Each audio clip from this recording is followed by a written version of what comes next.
They called me a curse the moment I breathed. Not a child, not a daughter, not a wolf, a sign. The elders wrote it in the birth ledger before I could even open my eyes. Omega, born under a devouring moon, mark her as Omen. They said the sky swallowed the moon the night I arrived, that the eclipse turned the world black, as if even the light refused to witness me. That was my first identity. Not Alara, not pup, just ruin. I don't remember the night I was born, but the story never stopped following me, retold as warning, not memory. Every time crops failed, they blamed the eclipse child. When fever spread, they said my breath called sickness. When lightning struck the eastern ridge, someone whispered. She must have looked at the sky again. I learned early that I didn't have to do anything to be hated. Existing was enough. Omegas are already born at the bottom, expected to bow, to serve, to never look an alpha in the eyes. But an Omega born beneath a Devaney's blackened moon? That wasn't just low, it was unholy. No one touched me unless they had to. Mothers pulled their children away if I passed too close. Warriors muttered counter blessings if my shadow touched their boots. Even the healers wrapped my bandages using sticks instead of hands, as if my skin might stain them from the inside. I was raised on leftovers, food placed at the door, never handed to me. Words were thrown, not spoken. When training season came, I was excluded for safety. When ceremonies were held, I was barred for purity. I wasn't punished. I wasn't rewarded. I was contained. There is a kind of loneliness that doesn't ache, it calcifies. Turns soft things to stone, turns a heart into an observation tower. I stopped asking, why me? Because there was no why. There was only was. I was the omen. I was the shadow. I was the reminder of a night when the moon died for a breath and the pack needed someone to blame. And I was convenient. The worst part isn't being hated. It's being necessary to the hate. People need a place to dump the fear they can't control. Storms, sickness, death, they can't shout at the sky, so they choose the nearest breathing thing that already looks like loss. That was me. Their storm trap. Their scapegoat. Their walking superstition. I learned how to make myself quiet, unseen, unnoticed. Invisible enough that they remembered I existed only when something bad happened, which meant almost always. I swept their halls, carried their water, scrubbed their blood from training floors. I knew every inch of the pack house, but never belonged in any of it. The only thing the elders did give me was a mark, not a gift, not a bond, not a proper coming-of-age tattoo like the others. A brand. A small crescent carved into my wrist, burned into the bone so it would never fade. Not a blessing. A warning. The symbol told every wolf in every territory. This one is not to be touched, bonded, courted, or trusted. And it worked. Alphas avoided me. Betas ignored me. Omegas feared being seen with me, because if ruin is contagious, no one wants to stand close when it spreads. I was 12 the first time I realized I had stopped hoping someone might prove them wrong. That day, I watched the pack gather in the feast hall, long tables filled with fresh kill, laughter, ale, music. The kind of warmth I had memorized only from a distance. My job was to clean the bones when the feast was over, but I was never allowed to enter while they ate. So I watched through the window, forehead against the cold glass. While they celebrated a victory, I helped prepare for stitching wounds, collecting herbs, sharpening blades at dawn. They didn't know that. They didn't ask. They never would. They only knew the story. The Black Moon Omega is a bringer of loss, not the girl with dirt-stained palms, not the hands that carried buckets through snow to wash, blood-slick floors, not the heart that learned silence so deeply it became its native language. Just the omen, the curse, the shadow the moon spit out. And yet even then, even as I stared through the window at a life I wasn't allowed to enter, I didn't cry, I just breathed. Slow, quiet, as if I was practicing existence without permission, because something in me already knew, if they would not claim me, then one day, I would claim myself. But that day hadn't come yet, so I stood outside, watching the pack feast, the firelight gold against their faces, and I remained what I had always been, part of the world, but never in it. The bad omen staring at the celebration she was born to be blamed for, and never invited to join. The pack would rather lose a wolf than lose its fear. I learned that the day they made it law, not written in blood, not shouted in rage, simply spoken calmly, unanimously, by 12 elders, seated on carved stone seats, pretending their judgment was wisdom and not convenience. They didn't need chains. They didn't need guards. All they needed was a sentence. From this day forward, the Black Moon Omega shall remain unmarked, untouched, and unmated for the safety of the pack. Not Alara, never my name. Just the Black Moon Omega, a curse with legs. And then came the second decree, the one that sealed my exile not as punishment, but as precaution. She will reside beyond the village walls. She may enter only to work. She may not dwell where the living sleep. Not banished. Not executed. Just removed. Because death would make me a martyr. But isolation? That just made me forgettable. I was 16 when I became a resident of the Shadow Ring, the strip of land between forest and territory lines, where the pack threw scraps, broken tools, and wolves they didn't want to deal with but didn't want to bury. The place reserved for the cursed. At first, I thought it would feel like freedom. No elders watching. No whispers. No mothers pulling their pups away. But silence has a way of peeling you open. When there is no one left to hate you, you are forced to meet the version of yourself they built inside your ribs, and sometimes that version is worse than any elder's voice. Omegas are supposed to be pack-bonded creatures, fed by community, sustained by touch, wired to serve in exchange for belonging. But I became something else. Lean. Fast. Silent enough to steal a rabbit from beneath an alpha's nose. I learned which streams stayed clean after storms, how to build shelter from roots and rock, how to move without sound even when the ground wanted to give me away. I learned that hunger sharpens more than teeth, it sharpens instinct. And a wolf with instinct is never truly powerless. The pack thought exile would break me. Instead, it taught me 3 things. A wolf is not a curse just because a council says so. An Omega who survives without a pack becomes dangerous in ways they can't predict. The world outside the walls isn't empty, it's honest. The forest never flinched at my shadow. The wind never whispered warnings about my birth. Animals didn't run from me because of a brand on my wrist. Nature does not fear what humans label, only packs do. They still made me work, of course. Curses don't get to be unemployed. I was allowed into the village at dawn and dusk to clean bloodstains, scrub floors, lift crates, shovel waste, then forced to leave before lanterns were lit. No one spoke to me directly unless it was a command. No one let their fingers brush mine. And no one ever met my eyes. They treated me like a ghost, except ghosts are at least remembered. I was just an obligation. But the worst part of being cast out wasn't loneliness. It was watching the world continue without me perfectly, easily, as if I had never breathed at all. I carried buckets past pups learning to shift. I delivered water to warriors who laughed at victories I hadn't been allowed to witness. I wiped blood from walls that would never stain me in memory. I was there, but never part of there. I existed, but I did not belong, and that is a slower death than starvation. One night, after finishing the last of my chores, I paused outside the great hall, the same hall I once stared at through the window as a child.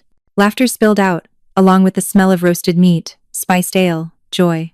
Not one wolf wondered where the girl who cleaned their floors slept. I did not cry. I did not ache. I simply turned away because nothing hurts forever once it stops expecting to be healed. When I reached the tree line, I lifted my wrist and stared at the brand the council carved there years ago. A crescent scar. A mark that meant untouched, unwanted, unworthy. I traced it with my thumb, not with shame, not with fear, but with a promise. If the world insists I'm an omen, then one day, I will decide what I'm an omen of.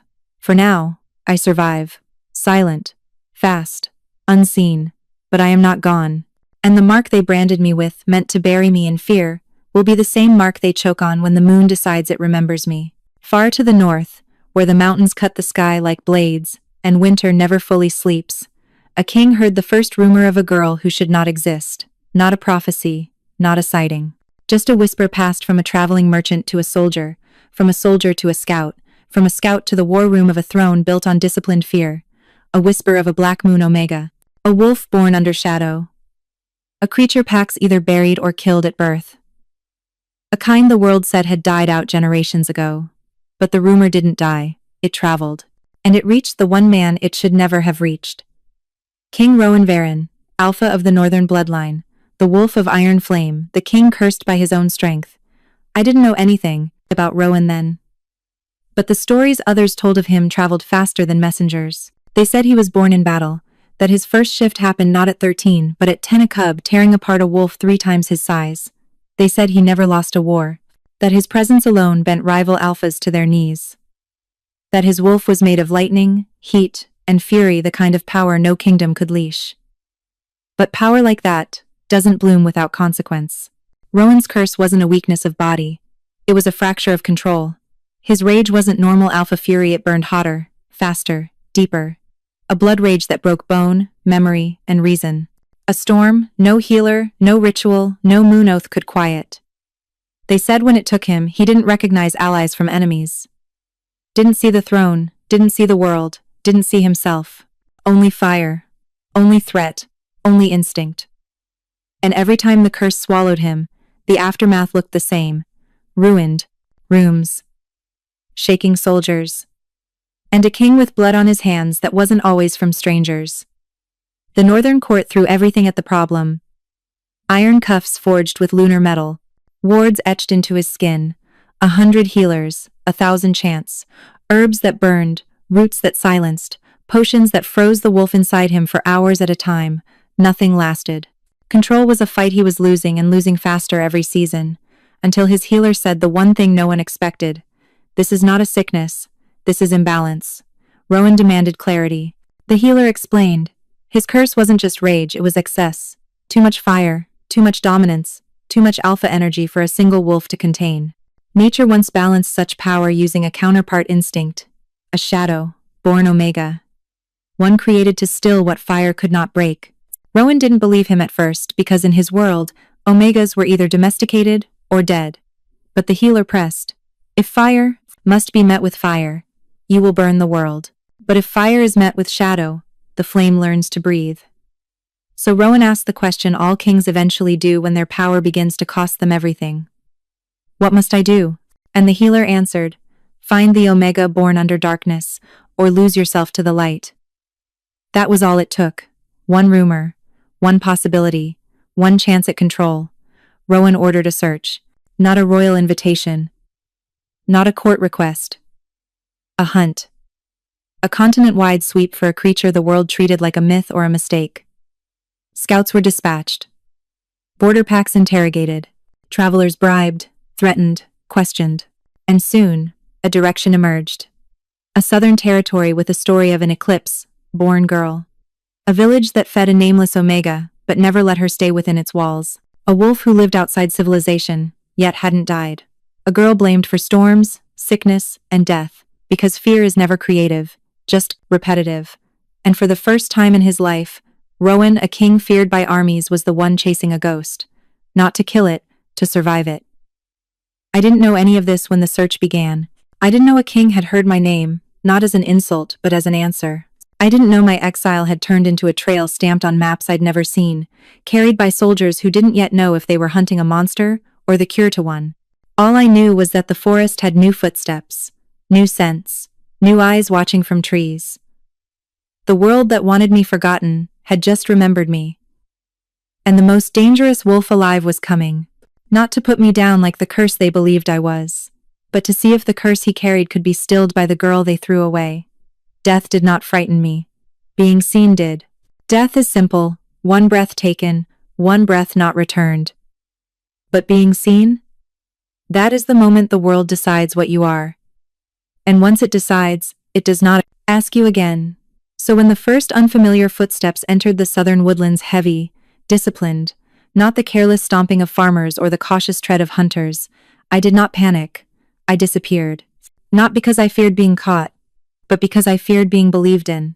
Because if the stories were right, if a black moon Omega brings ruin, then the closer anyone got to me, the closer I dragged disaster onto their backs. And I already knew what it felt like to be blamed for things I didn't cause. I would not let strangers suffer for the curse they thought I was. The first day, I only watched them. 3 men, not pack wolves, their scent was foreign, colder, threaded with iron and northern pine. Their clothes were stitched with crestwork I didn't recognize. A black wolf crowned in flame. Royal. Not merchants, not wanderers. Hunters with orders. I didn't need to hear them speak to know they were not here by accident.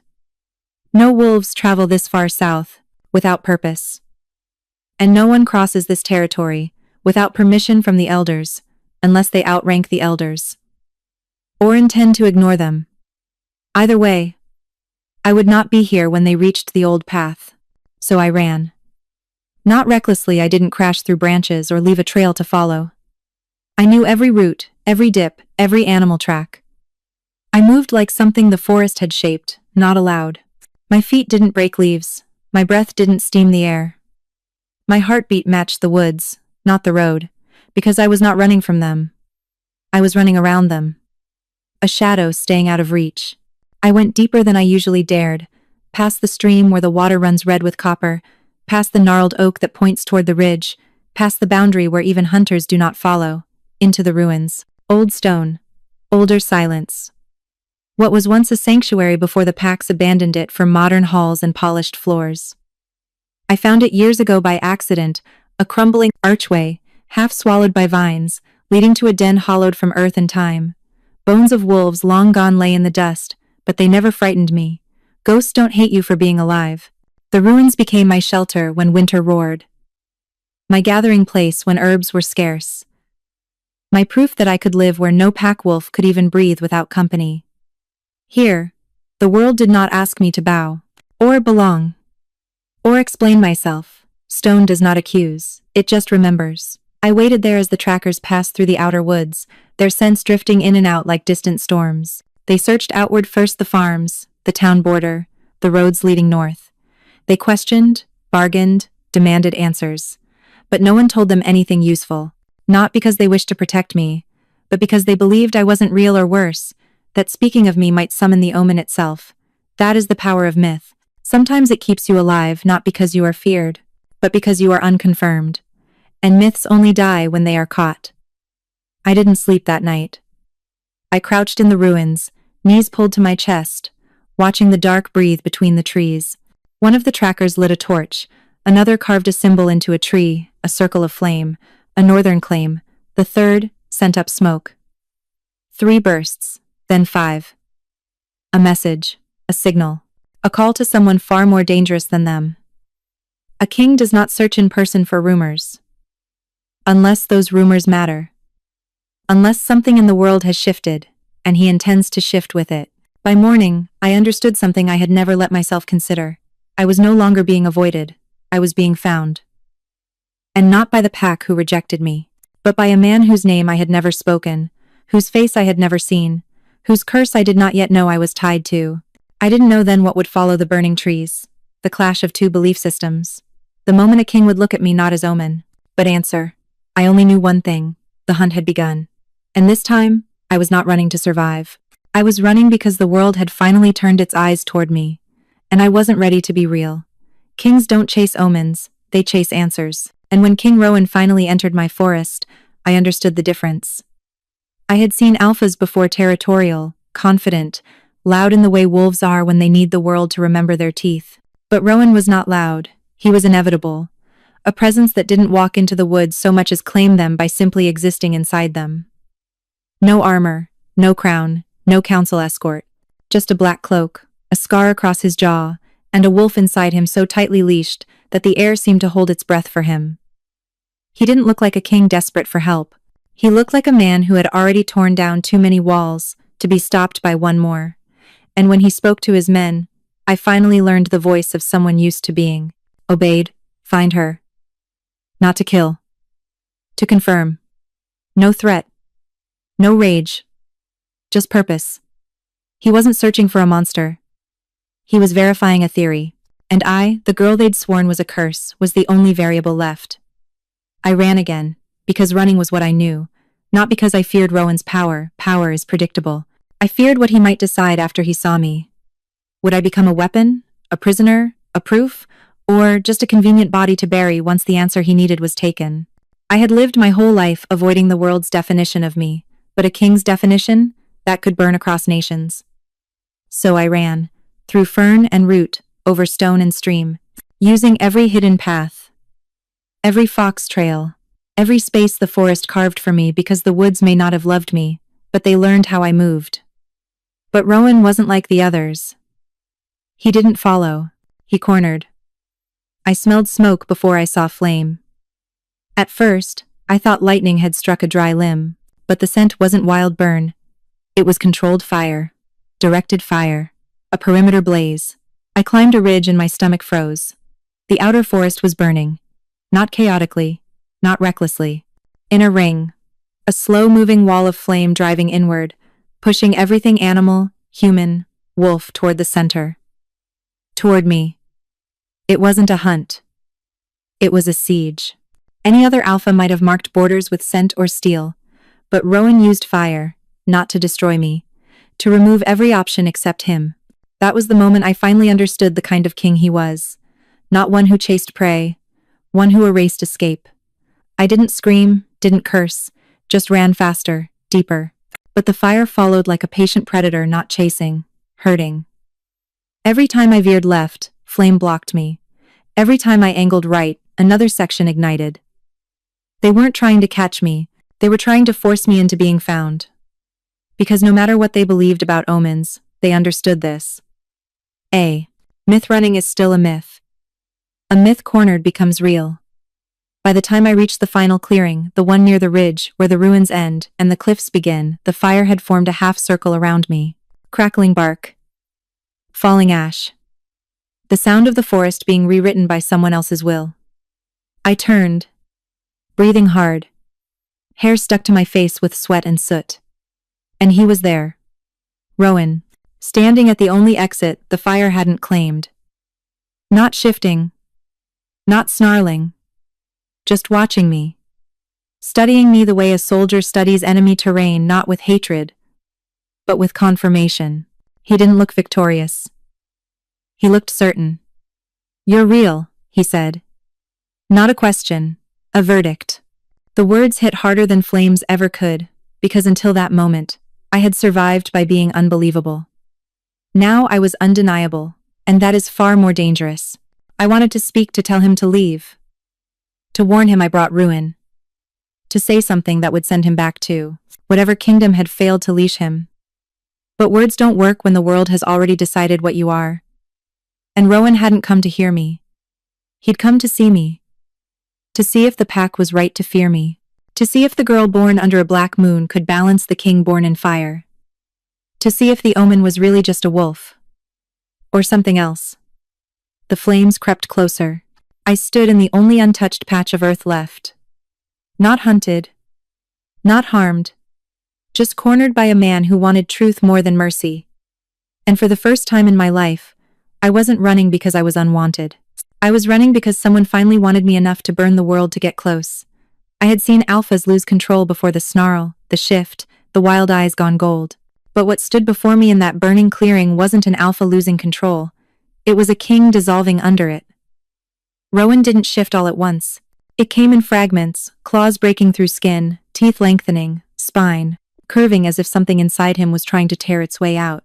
His breath wasn't breath anymore. It was heat searing, uneven, as though the fire he used to trap me had turned inward and was now devouring him. And I understood, too late, that the flames in the trees were never the real danger. He was. The stories said Rowan's blood rage didn't just kill enemies. It erased reason. It did not choose targets.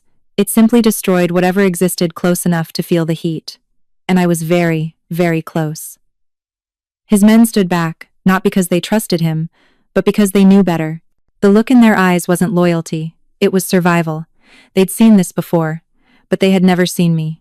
He staggered, teeth half-shifted, breath ragged, eyes no longer holding shape or thought. Not golden like a wolf's, but molten. Molten like something that had forgotten how to be human. Instinct told me to run. Every lesson I had learned since birth, don't be seen, don't be touched, don't get close, commanded me to move, to vanish, to let the forest swallow me again. But the fire had already taken the forest, and the king had already taken the distance.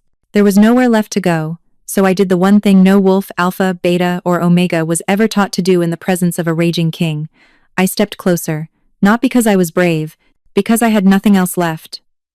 His wolf was almost fully formed now, muscles shifting, breath shaking the air, growl cracking with pain, so old it sounded like it had been born with him. He wasn't just fighting the shift. He was being pulled through it. Not a choice. A collapse. I saw his hands claw into the ground, fingers ripping into dirt, body shaking like he was holding back a storm no one else could see. And for the first time since I'd watched this king enter the woods, I realized he wasn't hunting me. He was trying not to drown in himself. And nobody, not even the men sworn to die for him, stepped forward to help. Because power is only worshipped when it's in control. Once it breaks, no one wants to touch it. He made one sound, not a growl, not a command, a choked breath, a sound of someone who didn't want to break, but was breaking anyway. And something in me moved before I decided it. I reached out, not to stop him, not to save myself, just to say, without words, "You are not alone, even if the world needs you to be." My hand pressed to his chest, right over the heartbeat that had outrun empires, and I inhaled, deep, slow, steady, the way I had always breathed through fear, not to escape it, but to survive it.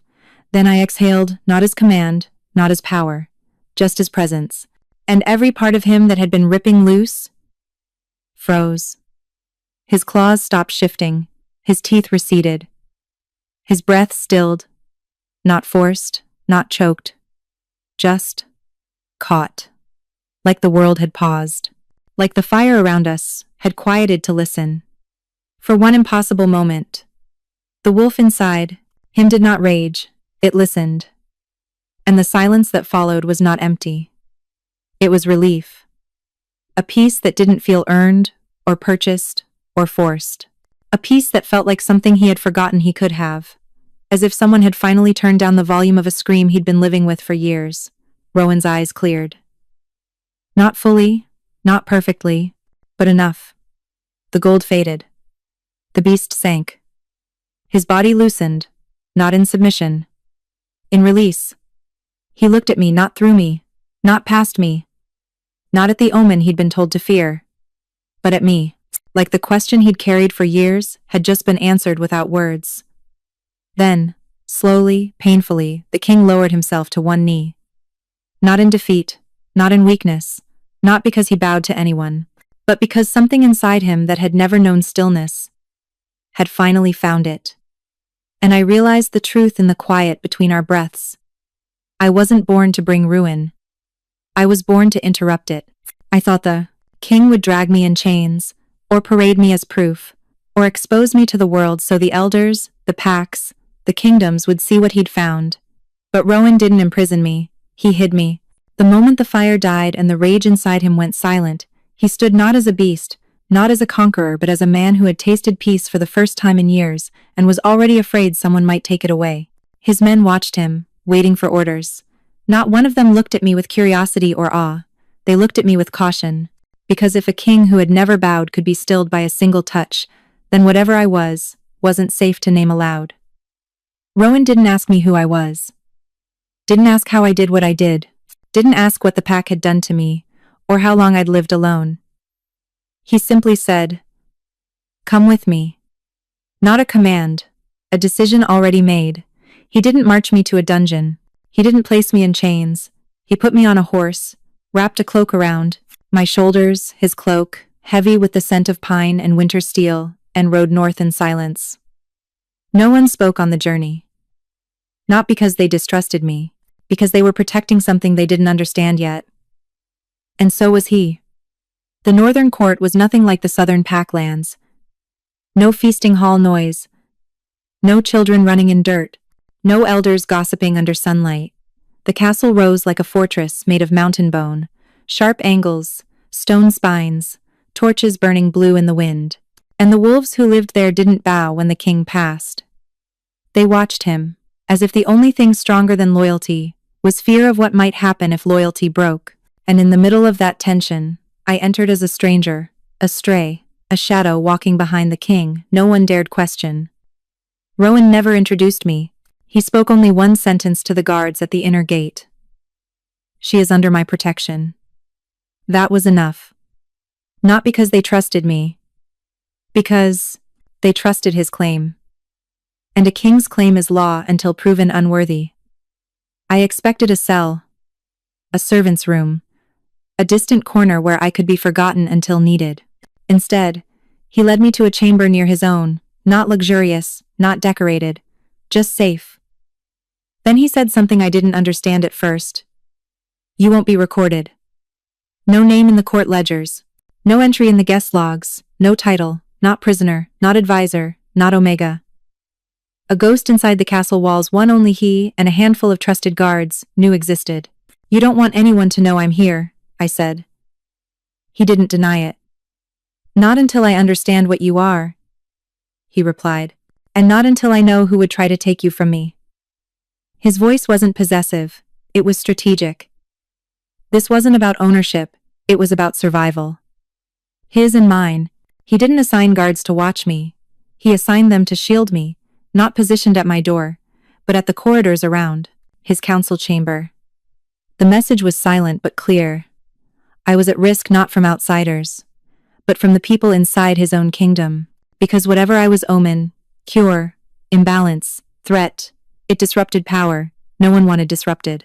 And if word spread that the king's curse had been softened by a black moon Omega, one long buried by history, the council would tear the world apart to either claim me or erase me. So Rowan gave me something I had never had. Protection without ownership. And then something stranger happened. We spoke. Not as king and subject. Not as Alpha and Omega.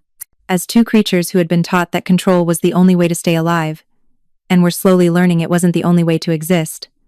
I taught him breath, the kind that doesn't fight the storm, just outlasts it. He taught me what life looks like when fear isn't the only language the body knows. He corrected my stance when I walked like prey. I corrected his breath when his pulse climbed like a trapped drum. He asked nothing from me except honesty. And I asked nothing from him except distance, which he gave until I stopped needing it. I never sat at the high table, but he placed a chair for me beside the throne behind a carved screen of dark wood, where I could see the court but the court could not see me. Not a decoration, not a servant, a witness.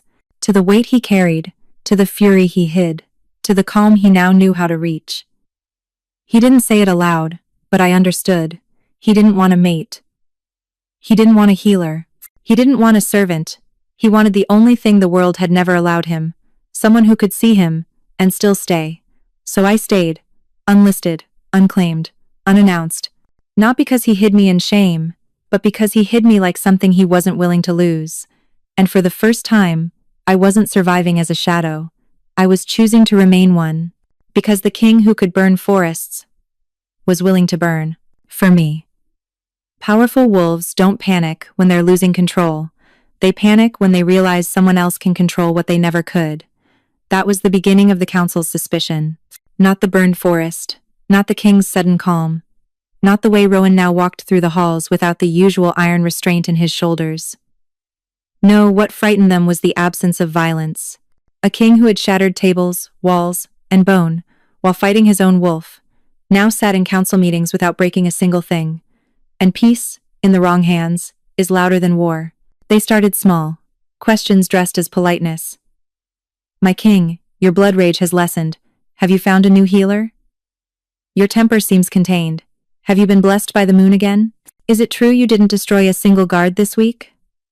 Remarkable. Rowan answered with silence, the kind that sounded patient but was really warning.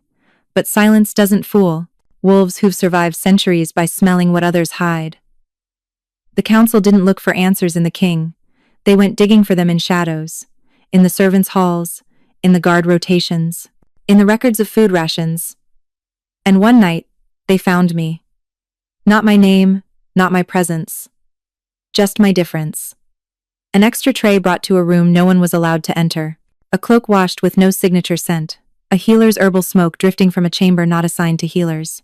And worse, the guard assigned to watch a wall had changed twice in 1 month, receiving double pay and sworn secrecy. That was enough. Not proof, but threat. They summoned Rowan to the council chamber, a circle of stone and flickering firelight, where decisions were made the way wolves mark territory. In silence first, in blood later. I wasn't there. But I heard every word through the vented stone of the hidden passage above the hall, the only place Rowan allowed me to listen. Council Elder Theron spoke first, voice, polished like a blade meant for ceremony, not mercy. My king, your wolf has not raged in over 3 weeks. Yet no official healer has been appointed. That is concerning. Rowan didn't answer immediately. I could imagine his face, unreadable, patient, deadly. Elder Marith continued.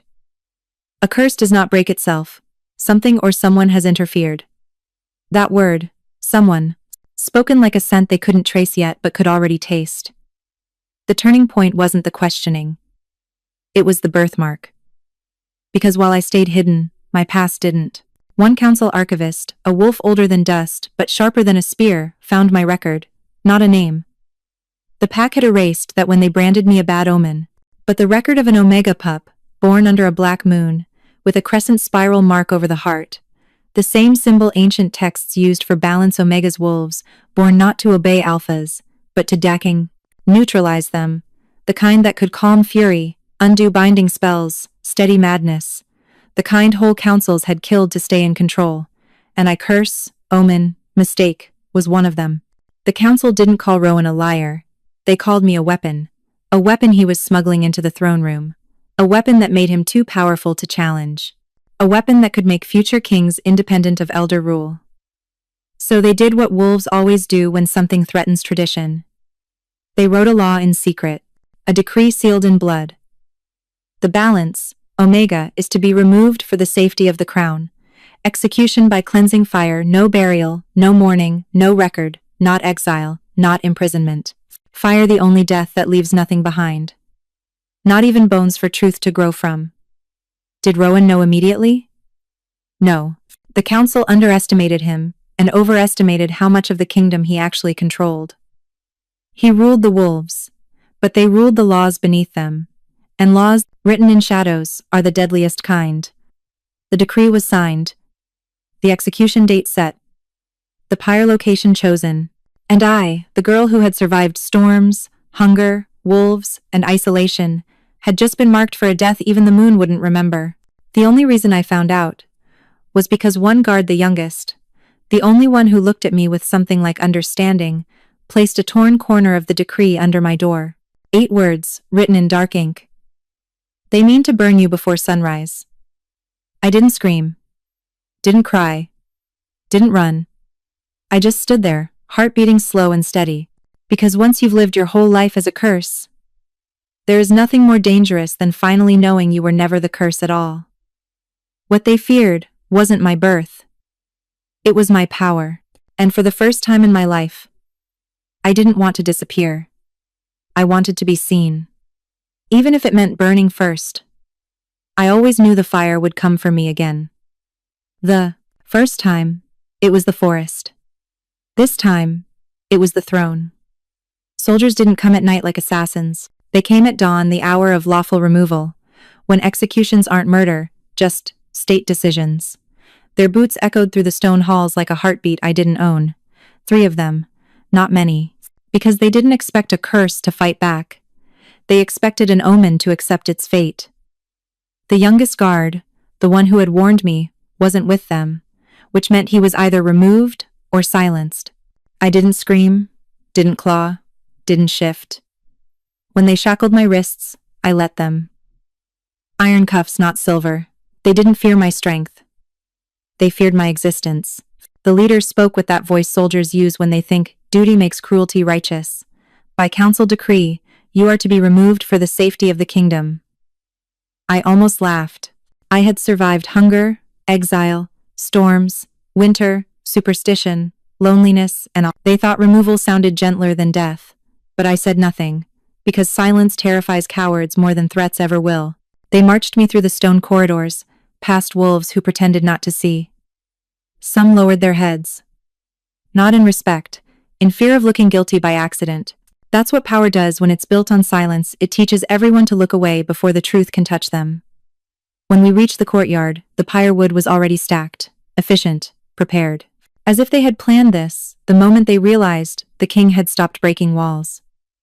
I stared at the flames that weren't lit yet, the same way I had stared at celebration feasts through glass as a child. From the outside. Unwanted. Unwelcome. Only this time, they meant to make sure I didn't walk away again. Rowan wasn't there. Not yet. The council wanted me dead before he could decide what I was worth. A king breaking a curse is inspiring. A king breaking the council? That's revolution. And revolutions start with one truth they don't want spoken. So when Elder Theron stepped forward, smug in the shadow of the unlit pyre, I looked him in the eye finally without fear and said, "You burned a forest for me once." His lip curled. He thought I meant him. I didn't. Then I added, clear enough for every guard, every councilman, every shaking wolf to hear, "Now watch the king burn your throne." Silence, not shock. Recognition. Because they all knew the man who once set a forest ablaze to corner a single girl would not quietly allow her to be taken. And then the wind shifted. Not a breeze. A warning. Boots, heavier than any guards, struck the courtyard stones. One by one, soldiers turned and bowed. Not to the council. To him. Rowan didn't roar. Didn't shift. Didn't tear the courtyard apart. He just walked slow, deliberate, every step a promise of violence he hadn't even spoken yet. His eyes found the chains, first. Then the pyre. Then me. The wolf in him didn't rage this time, it focused. And that was worse. For them. Not for me.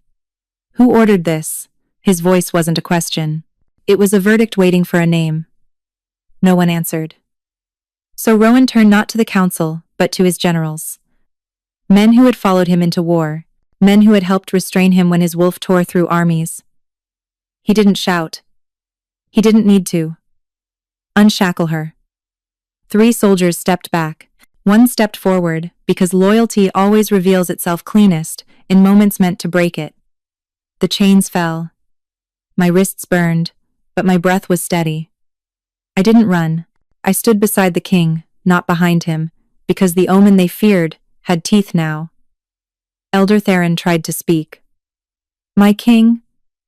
Rowan didn't give him the courtesy of eye contact. He looked at the soldiers, not the council, and said, "Prepare the courtyard." For a heartbeat, no one understood. Then he added, with a calm that felt like thunder held still, "If they love fire so much, let them learn what it answers to." No raised voice. No threat. Just a command rooted in the kind of power that no longer needed violence to prove it existed. His wolf was there in every syllable, every pulse under his skin. Not raging. Not breaking. Waiting. For my breath. For our next move. Because this time, the fire didn't come for me alone. It came for all of us. And the king wasn't going to stop it. He was going to aim it. There is a moment, right before war begins, when even the air forgets how to breathe. That was the silence that fell over the courtyard. The council thought they had cornered a curse. They didn't realize they had provoked a king. Not the one in tapestries, crowned in gold and ceremony. The other one the wolf carved from fire and ruin. The one who didn't kneel to bloodlines or law. The one who burned forests just to reach the girl the world tried to erase. Me, Rowan, didn't roar when he declared the council guilty. He didn't shift. Didn't snarl. Didn't tear throats the way legends said he could. He just turned his head, looked at the men who had stood beside him in every battlefield, and spoke 5 words that cut deeper than any blade. They tried to control the crown. Not challenge. Not advise. Control.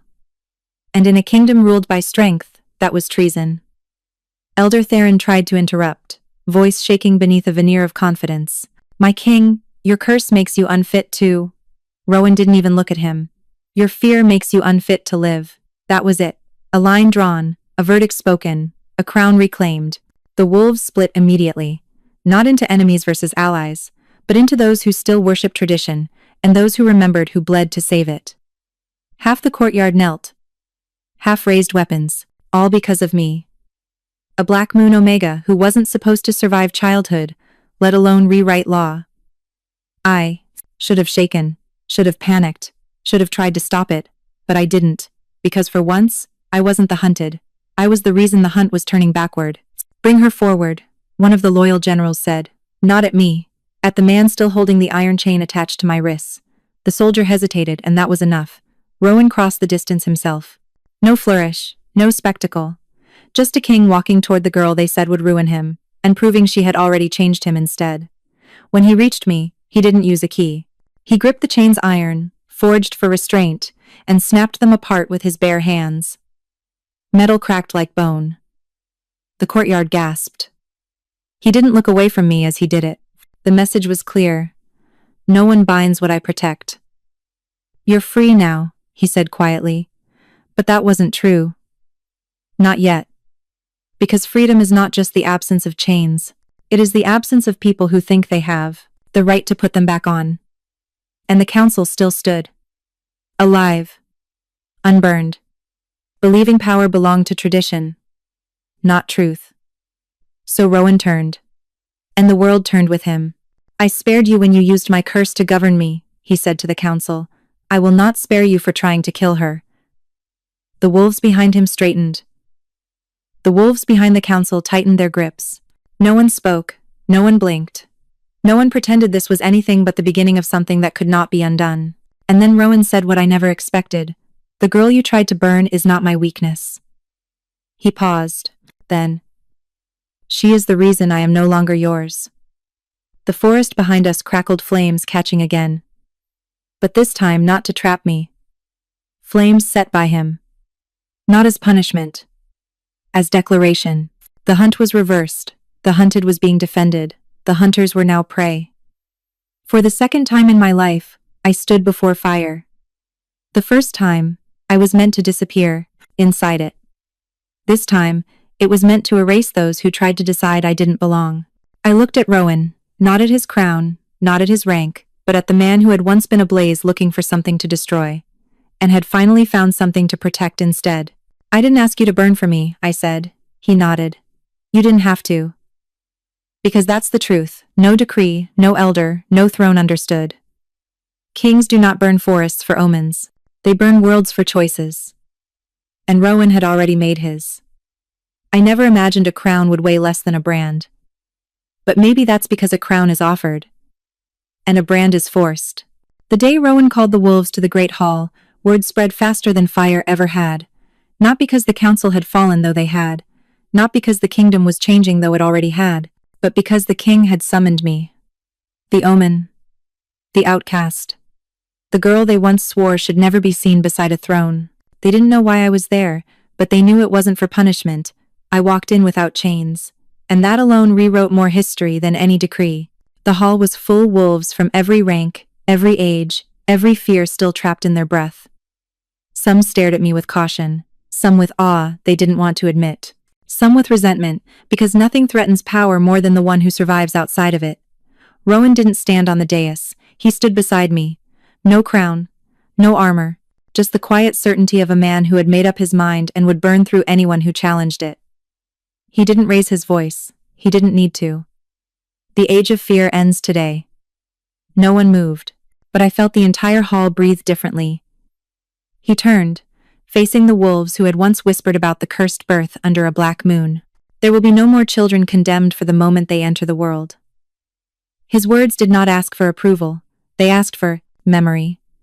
And every wolf in that hall remembered the stories, the superstition that became law, the law that became cruelty. Rowan continued. There will be no wolves born to be feared.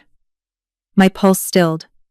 Because that sentence, that one was the undoing of everything that had branded me unworthy of love, life, or belonging. He stepped toward me, slow, deliberate. The way a king approaches a vow, not the kind written on paper, the kind written on bone. I do not mark her to own her, he said, turning so every wolf could see his face, his eyes, the conviction in them. I mark her because there is no throne I will sit on without the one who made me worthy of ruling it. A few wolves gasped. Some bowed their heads. Some whispered in disbelief. Because everyone knew what came next. Marking wasn't a ritual. It was a declaration. In our world, marks meant mate, property, bond. But Rowan changed that with a single sentence. She is not my possession. He lifted my hand. She is my balance. The hall didn't cheer. It didn't erupt. It simply shifted. Like a great, ancient animal exhaling a weight it didn't realize it had been carrying for centuries. Then came the moment I didn't expect, the one I wasn't ready for. The one that would have made the girl in the forest laugh if she knew where she would end up. Rowan didn't place his mark on my neck, or my wrist, or my pulse point. He pressed it over his own heart, and said, "Power is not something I take, it is something I share." Every council law broke in that moment. Every myth cracked. Every wolf witnessed a king who would rather kneel to truth than rule with fear. And then, before I could stop it, a guard brought forward a small iron brand. The one I'd worn all my life. The one that named me Bad Omen. Unworthy, unmated, unloved. Rowan took it from him. He didn't ask permission. He didn't need to. He heated the metal until it glowed, then pressed it not to my skin, but to the stone floor beneath us. The hiss of burning iron echoed through the chamber. The mark that once defined me burned into ash. A life sentence undone, not by mercy, by recognition. When he looked at me again, there was no pity in his eyes. Only truth. "You will stand beside me, not behind." I didn't kneel. I didn't bow. I just breathed for the first time without fear, without hiding, without apology. I wasn't the Omen anymore. I was the balance they never knew they needed. And the girl they shunned? She had just been crowned without a crown. Because the mark I wore now was not burned into my flesh. It was spoken into history. A year is not long in the life of a kingdom, but it is long enough for a superstition to die. Long enough for wolves who once flinched at the sight of me to now greet me with open palms, not crossed arms. Long enough for a curse to become a story, and a story to become a lesson. They once blamed me for every flood, every drought, every bad harvest, every child's fever. Now they thank me for every quiet night the king does not break apart the palace walls. Not because I saved them, but because they finally understood. Fear does not guard a kingdom, balance does. The council chamber looks different now. Not in marble or banners, those don't change hearts, but in the faces seated at the round table. Where only elders once ruled, now a healer sits, wearing forest green robes and smelling of crushed herbs. Now an Omega sits, not serving tea, but casting votes. Now a young warrior sits, representing the generation that never learned to bow to fear. And the empty chair reserved for the High Elder of tradition? It was never refilled. Because some roles were not meant to survive the truth. The forest, too, has rewritten itself. Where Rowan once set fire to find me, new life grows. Aspen trees where the flames were hottest. Wildflowers, threading through old ash. Young wolves playing in places where soldiers once marched. The land does not hold grudges, only memory. And memory, when healed, becomes wisdom instead of warning. Sometimes I walk the forest edge at dusk, barefoot, breathing in the scent of the world remade. Not because I need to hide anymore, because I don't have to. And the wolves? They no longer whisper, "Bad omen," when a pup is born under a strange sky. They no longer mark newborns with fear before they learn to speak. A birth under a black moon is now called a balance blessing. And because the world loves its ironies, 2 pups have already been born that way in the last 9 months. Neither mother feared them. Neither father hid them. The old brand of shame, the one that once scarred my wrist, is gone from all records. History remembers what we choose to preserve, and we no longer preserve lies. As for Rowan, the kingdom still calls him king, but the wolves who truly know him call him something else. The alpha who learned stillness. Because the curse that once tore at his bones is gone. Not because it faded, but because he stopped fighting it alone. The first time he shifted under a full moon without chains or pain, the whole kingdom watched, not with fear, with hope. His wolf, massive, black-furred, eyes once wild, no longer raged. It breathed, steady, controlled, alive. And I stood beside him, hand on his pulse, not to calm him, but to witness what calm looks like when the world no longer tries to tear it away. The moon, once blamed for madness, now watched in silence, as a king and an Omega stood side by side, not legend and omen, not ruler and servant, but 2 halves of a balance the world finally learned to protect. They once bowed to power because they feared its teeth. Now they bow to balance because they trust its hand. And trust? It is louder than fear ever was. No one says it aloud, but I see it in the way wolves walk now. Straighter, lighter, less guarded. The kingdom does not wait for disaster anymore. It builds for peace. And even if storms return, and they will, No one will burn a child for the shape of the night they were born beneath, because they remember the girl who lived in shadows, and walked into fire, and stood beside the king who could have ruled through rage, but chose to rule through restoration. I am no longer the omen. I am the proof that kingdoms can be taught to breathe again, and when the moon rises now, no one hides. No one prays for safety. No one flinches at the shadows. They lift their heads and breathe with it. Like wolves who finally learned that the night was never their enemy, only the lies told about it were. And the forest, the throne, the king, and I stand in that truth, unmarked, unburned, unafraid.